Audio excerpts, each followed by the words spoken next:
In today's video, this little 1/18 scale drift car, the HBX 2188A, will be whizzing about. Go to about 6.5 minutes into the video if you're not too worried about me telling you all about it.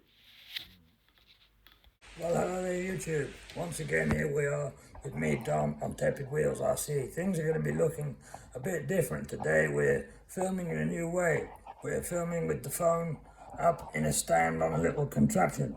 So it's going to take a bit of practice and a bit of jiggery pokery for me to get used to this new way of filming. Alright, so let's get out of the way straight away. This little car is definitely saying, when I grow up, I want to be a Team Associated Unicorn. You can see it's got the fake Monster logo on the roof, on the bonnet. I don't know how well you can see that, but instead of Hoonigan, it says Swifter. Obviously they're trying to avoid legal disputes. It's trying to look like Ken Block's legendary 65 Mustang. It isn't. The Hoonicorn, the 1/7 scale one, the one you actually want, is about 500 quid though. So that's why you'd obviously settle for this thing. Nice little touch. The body pins are on sideways, so when you hit things, they don't tend to come out. Unlike some cars I've got that seem to be allergic to their own body pins. Now let's take the body off and have a bit of a look at what we're looking at here.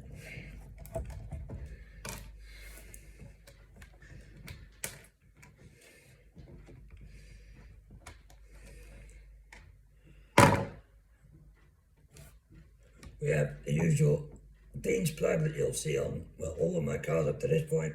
We've got a little 180 brushed motor, exposed spur and pinion there, so you do get dust and dirt and business in there, but I don't think it's too much of a problem. You've got metal dog bones there. I think they're adjustable. You've got single wishbone suspension.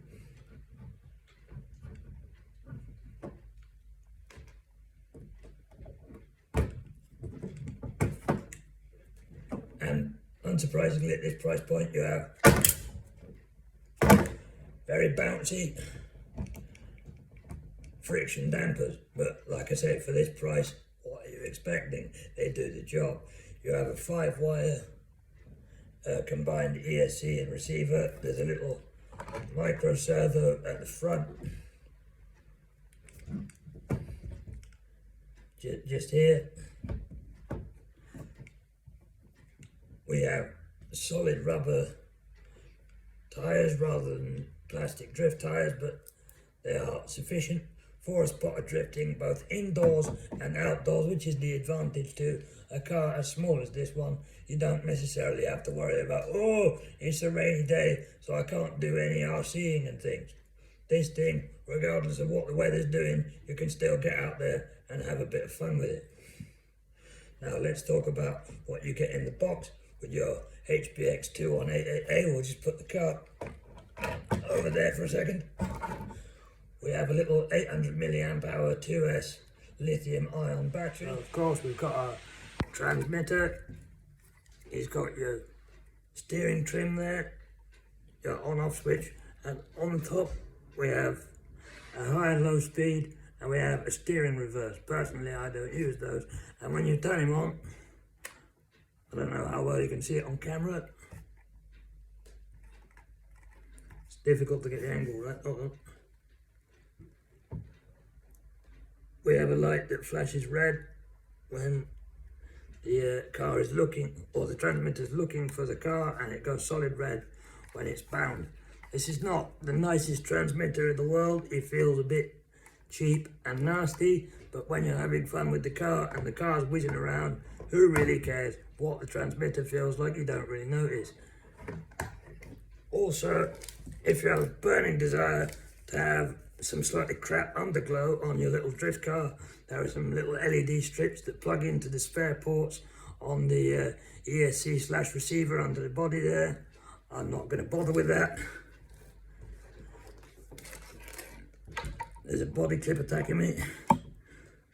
We have your fairly standard plugs into the balance cable, USB charger. We already know how I feel about those.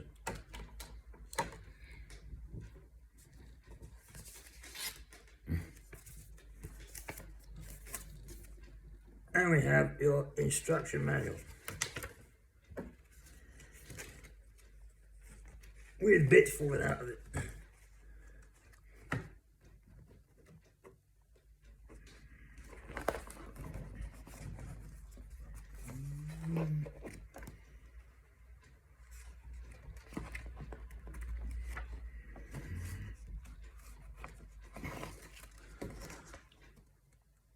No exploded parts, diagrams and things in there as far as I can see, just your simple stuff about how to operate the car, operate the transmitter, how to set up the steering trim, all of that kind of. Speaking of exploded diagrams and so on, part support for this thing is not great. I think you can get them. I'll leave a link in the description if I can find where to get parts from. But I think HBX's argument is that the car's so cheap. I mean, it costs about the same for the whole car as a 3S LiPo for most other cars. I think their point is there's no real reason for them to support a parts supply. Just get another car when it breaks. As with every RC in my collection, it is shaft-driven four-wheel drive, and it did come in the box with some extra body pins, but I've used them on my other cars because, as I said before, they're all allergic to their body pins, especially the Flyhall FC610. Every time it hits something, which, let's be honest, if you drive like me, it's quite often, it seems to fire its body pins everywhere. Now for the bit most of you are actually interested in, let's drive the little car back. The purposes of doing this, I've put the ridiculous LEDs on the bottom. Maybe you like them, personally I don't. I think they look daft, and when you try and put them on, you get blinded on this one. And we're just going to drive over things, it's fine.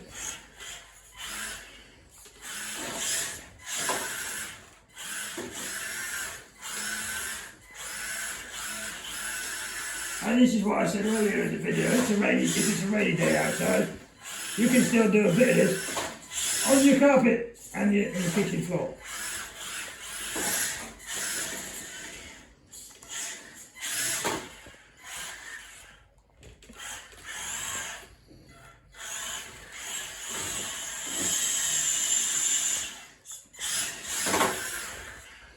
To be fair, when you do the spins with the colours on, it does look quite cool. No, it doesn't. I've permanently damaged my vision. Do you close your eyes and see the rainbow? Yes! I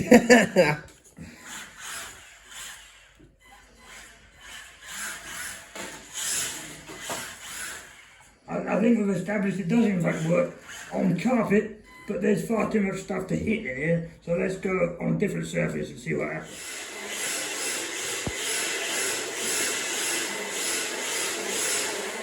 I don't want to do this anymore. Too noisy. No, you go outside. Okay.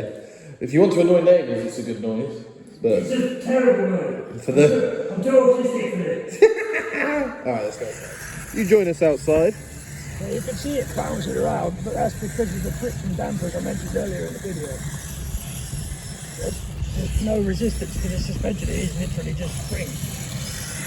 But it's not the smoothest tarmac in the world, and you can see he's still spinning around and sliding around perfectly happily.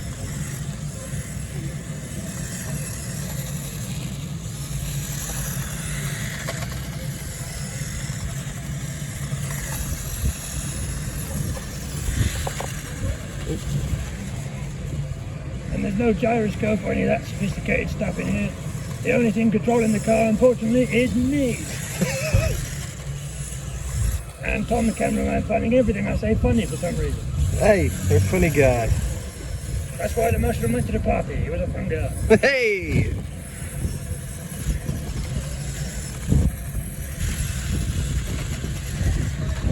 With a bouncing around.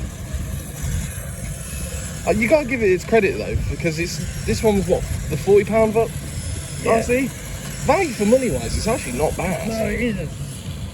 I mean, I've been tearing this thing apart through the whole video, but again, it's only my opinion, and opinions are like belly buttons with all drop ones. And you've got to take everything I say with a pinch of salt, and you've got to remember that this is a beginner RC. I would say this is the perfect beginner hobby grade RC car. If you go to Smith Toys and see what you can get for 40 quid, it won't be this fast, this tough, and it won't be hobby grade, it will be toy grade, and you won't be able to at the electronic version. Oh, drain. That was really bad. Watch it just fall. No, I was more worried it was going to get stuck. Really, get up on a drop curve. No.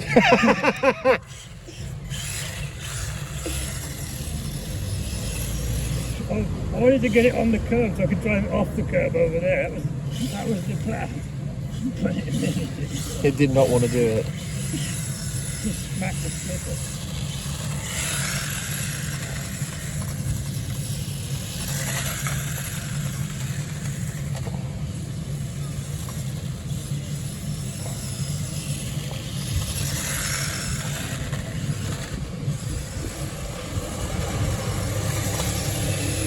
Again, for 40 quid, it handles itself beautifully. And the bounciness, is it just me anthropomorphizing or does it make it look happy? It's a cheerful little thing, look at it. With its lights on and it's bouncing around. Like I'm tiny but I'm determined. It's like a little Staffordshire Bull Terrier of a thing. It's a Staffordshire Bull Mustang is what it is.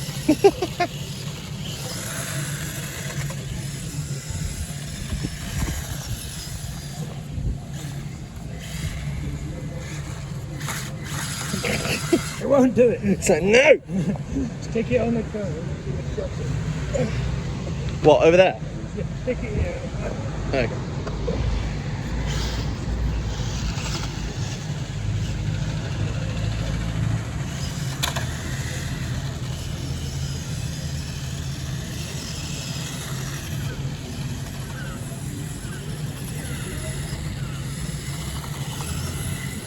I mean, I wasn't particularly bothered by the jump, was it? There was a bit of a clatter, but... Oh, well, Well, I hardly doubt it was going to stop and complain, Tom. If it did, that would scare the crap out of us.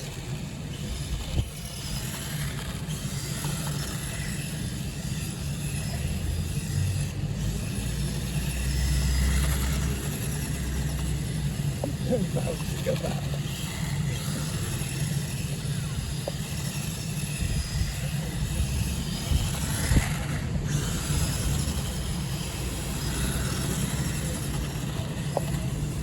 Oh, it didn't like that. What didn't it like? The drain.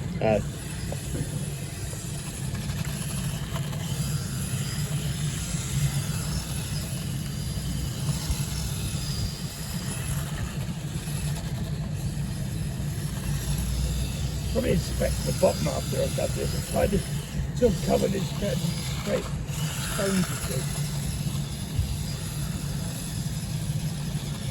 And that's full throttle, so it's not the fastest thing in the world, but it's fast enough considering where you're going to go with it and what you're going to do with it. And again, for beginners, it gives you, the ability to handle something that isn't stupid. It's a good point you raise actually there. We're talking about beginners, there is a slower switch on the top. Ah. So if you give it to a 3-year-old, there you go. Oh, there's a van. Let's fight it. No, I think the Sprinter will win. We'll wait for the Amazon van to not be vacated. After a good 10 or so minutes of spinning, to be fair, it's not that And bad. it's not a bad design. You can see the body's slightly bigger than the chassis, but that does mean that you've got impact protection when Yeah. you hit things. And you've got the old foam bumper on the front there. Crumple zones. See, I learned that. Yeah. What you- Who said GCSE physics wouldn't come in handy? Well, since when do they cover crumples? I swear they do. Or at least mine did. Well, Brummy physics. most old cars, the only crumples over your face. The Type 2 VW Transporter springs to mind. Zoom!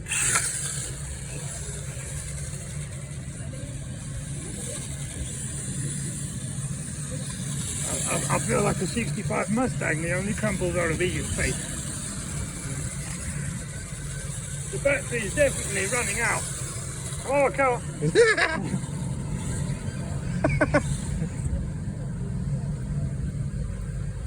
This is on the slower setting, isn't It it? is. It doesn't really want to donut and spin around on the slower setting, it just kind of trundles about. But if you're giving it to a toddler or, someone who's never driven an RC before, I think it's just the job. and something about like that. Yeah. Gives you the ability to actually, work on the steering before you do what you do. Yeah, bored now. That's better. Here it's like, ah! One thing I will say doing this, and we'll check when we take the body off, the motor does get toasty warm. It does tend to try and cook itself.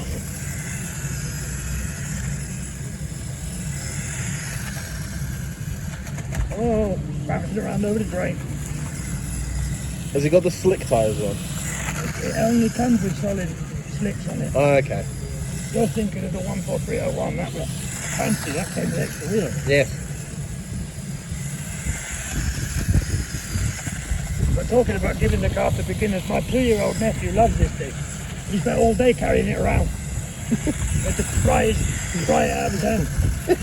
I thought you were going to like, for beginners, we're going to give the ginger a go. I'm like, no please, no thank you. I know a very small ginger who would be very enthusiastic about it. Yeah, until he just goes, no, I'm picking it up now. That's what he did. My brother had the controls, he would put it down and go, Daddy, go fast, and he'd drive it for about 10 seconds and then he'd pick it up again.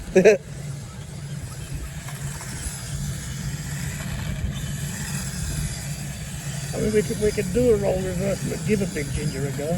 Nah. There's no reason I'm donutting, really. Just like that. There's no reason for anything when it comes to donuts, they just exist. And they are good, in any sense of the word. I prefer the automotive one first.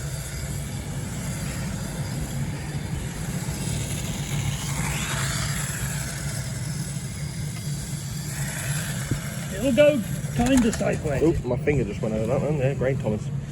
It'll go kind of sideways, but it doesn't have a lot of power for that, does it? No. 180 motor. I don't think you can put a bigger motor in here. I don't think it's...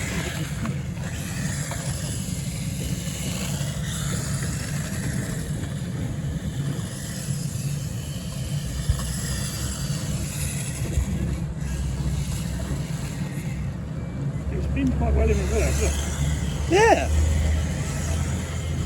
When it switches to reverse and forward, yes, reverse. That was quite seamless as well. Yeah, I did that with the rocket and it parked like a bastard. You don't know what cog it is, it's kind of where the motor is. You're quite sure whether it's going forward or back. Hey everybody, I've just got another couple of minutes of run time. Just whizzing around back inside in my living room. If you've got to this point in the video without getting annoyed with my voice, then this is probably the ideal content for you. You should like, comment and subscribe so you stay notified. There'll be something special coming up on the channel very soon. I'll see you next time here on Tepid Wheels RC.